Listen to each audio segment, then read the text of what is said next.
Hey everyone, thanks for tuning into this new segment. It's called the Sales Couch. Hey Johnny. How are you, mate? Good, really good. Everyone might remember Johnny Lee from an interview we did a while ago, and vice versa, mine on his website, Sell Simple.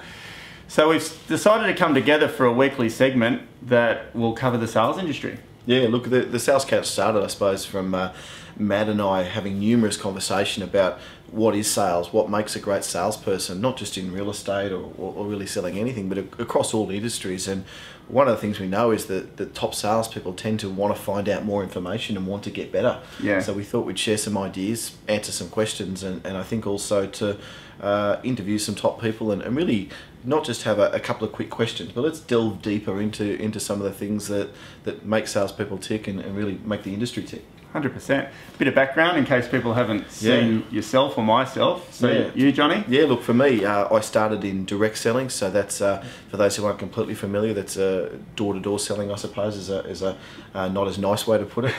Back when I was 17 years old, so I started selling alarm systems and really struggled doing it for the first probably 12 months of my life. And then after about 12 months, I really worked at it, learnt and spoke to a lot of top performers about how to get better and made a complete commitment, and I saw a complete turnaround in what I was doing and became the #1 salesperson in the world that year and actually the following year as well, and then opened my own security company, which I had some success at, and have since gone through educational software, and now I have a sales consultancy company that is across industries from education, biotechnology companies, microbiology companies, legal firms, and you name it, and real estate. I do coaching in real estate as well. How about you, Matt? Very good. Real estate is my background. #1 in the country for a large franchise group. Own my own office. We have 3 offices now and growing. Great. So that's a bit of a quick snapshot of me. Very quick. Yeah. It's 15 years in 20 seconds. So let's get into this. Yeah, where do we start? Well, I think a good place to start is selling. Yeah. You know, we both were on the phone the other day and we were talking about, you know, what is selling and salespeople and everything. So let's start there. Is there such a thing as selling? Let me flip it a little bit. Yeah. Why don't we start with what you and I don't like about selling? Yeah. And don't like about, you know, some of the things that get thrown around, because we both work in an industry that doesn't have a great reputation. For sure. It's up there in the top 3 least trusted, I suppose, professions in the community. Yeah. And it's a very unregulated industry, I suppose, in some degrees. And you don't need any qualifications to become one. I know in real estate you have to pass to become a real estate salesperson. It's minimal though, isn't it? That's right. So what we tend to find is that different people hop into the industry for different reasons and don't always come in with the best motives, I think, #1. But I think also... Do you think they think it's going to be easy? I think everybody thinks it's going to be easy. And I heard a great saying once, which is that sales is the highest paid hard work or the lowest paid easy work. Yeah, and it's very true that if you want to step in and coast, then you're not going to make a great income from it. And then you get desperate. Yeah. And when you get desperate, people start to say things that I suppose they shouldn't be saying. Yes. And that one bad salesperson in a territory can actually tarnish the industry in a territory. So I suppose what we're trying to do here is you put it, to using your term, take away the smokes and the mirrors of sales and really try and show you a nice, clean, simple way of communicating with your client, understanding your client and connecting with your client, so that you don't need to be using any of these tricks and things to get the client around. Yeah, definitely. And we had a lengthy discussion the other day about closing, which we'll do on another video. Yeah. You know, is closing real? So let's talk about the selling. Okay. I've always thought with selling itself, it's such a broad term. You know, be a great salesperson, you have to do this, this and this. But on the other side of that, I've seen some really great salespeople that really don't do anything else apart from be themselves. Yep. You know, and probably some of the better ones are really interested in matching the product or property or alarm or whatever it is with the person's needs. Yep. Do you think people can be made to make a decision, or do you think you can be, you know, the selling process in itself is more of a match for the person's needs at the time? Yes and no. Yeah. Is the short answer. The long answer is... Sorry, the reason I asked that is in real estate, you know, that's selling houses to people, but alarms, I know they're products. Yep. Like, in your experience, have you been in somebody's lounge room when they didn't think they needed an alarm? I think everyone's lounge room I was in didn't feel they needed an alarm. But what made them buy it? Yeah, look, I think it's like anything, isn't it? It's trying to bring up why people purchase, and let's use the alarm systems, I suppose, is when do you think the most people purchase an alarm system? When they've had a break-in. Exactly right. So it's trying to, I suppose, bring up that fact is, do you want to be part of that statistic? Right. And I suppose that things like seatbelts and smoke alarms and all these numbers of things used to be optional, and we started bringing them in that they had to be mandatory because people kept waiting until they'd had a car accident before they started putting a seatbelt on. People started waiting until they had at least a scare of a fire before they started putting a smoke alarm in. And working in the alarm industry, I suppose, you hear some of the horror stories and you go through them, and you've got to try and connect that to a client without telling them any of these horror stories, because you don't want them to be, as you put it, made to make that decision. Yeah. So to go back and answer that question, do I believe someone could be made to make to make a decision? I think people can be to a degree. So I Do you think it comes back and well, that's bites right. you at some point? And I'd love to say it's to do with karma and all these and energy and so on. And I think it is to a degree. But on a more specific part of it is that we live in a world where we don't wait anymore to find out information. It's all accessible. Exactly right. We're sitting at a dinner table and someone says, it was the other day, and someone asked, we're talking about automatic teller machines, and so I said, I wonder how much money they keep in the average automatic teller machine. And within 30 seconds, someone at the table said, around $20,000, and he's got Google on his iPhone. So statistics that we throw out have to be more accurate today than they've ever had to be. The options for the client are so broad that I think we have to be more genuine than we've ever had to be.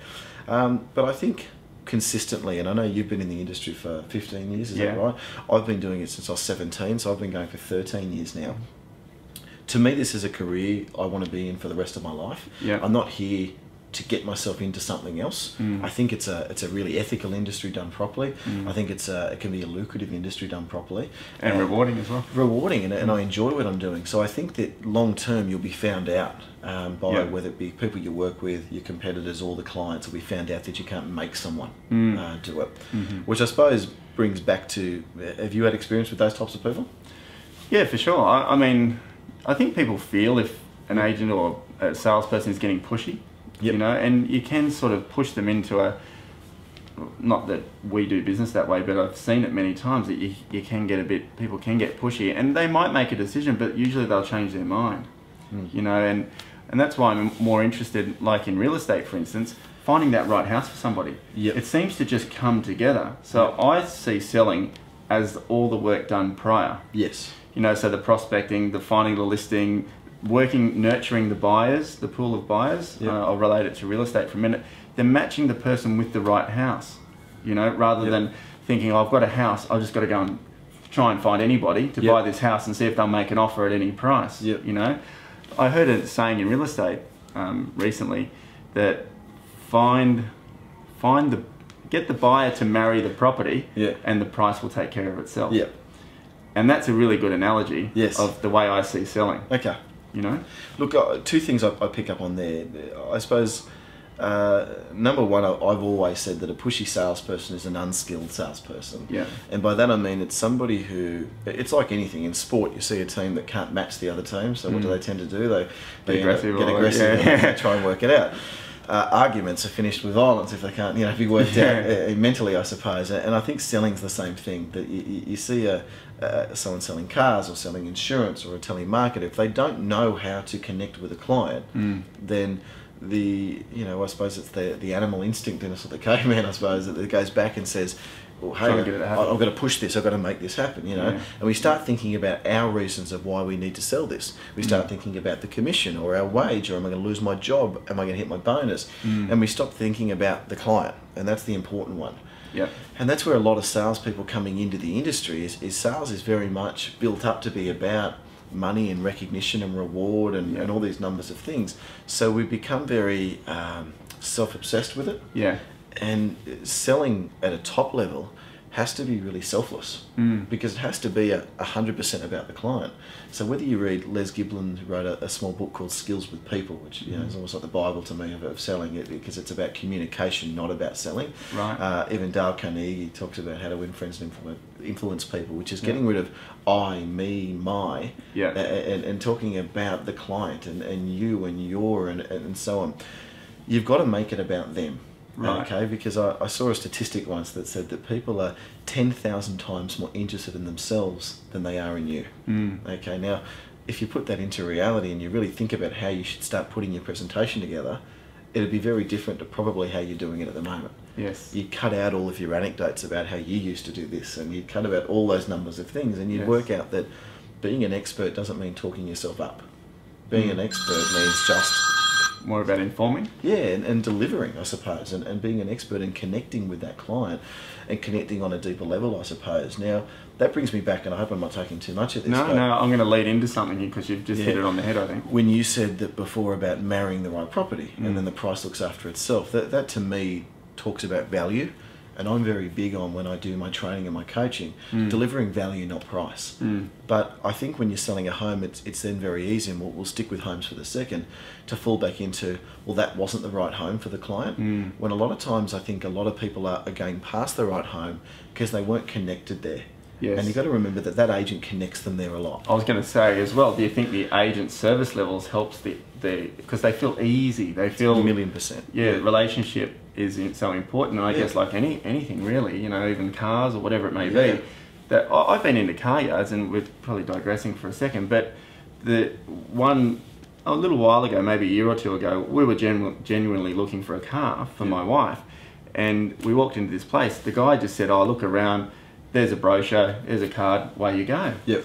And I walked out of there thinking, wow, he was not interested at all. Whether I was just wearing boardies and a t-shirt, and he probably just thought, oh, these people just wandering in, sticky beaking, wasting his time. Wasting his time. I thought that was really, really interesting. I walked out thinking to myself, wow, that guy wasn't even interested in trying to find the opportunity in it.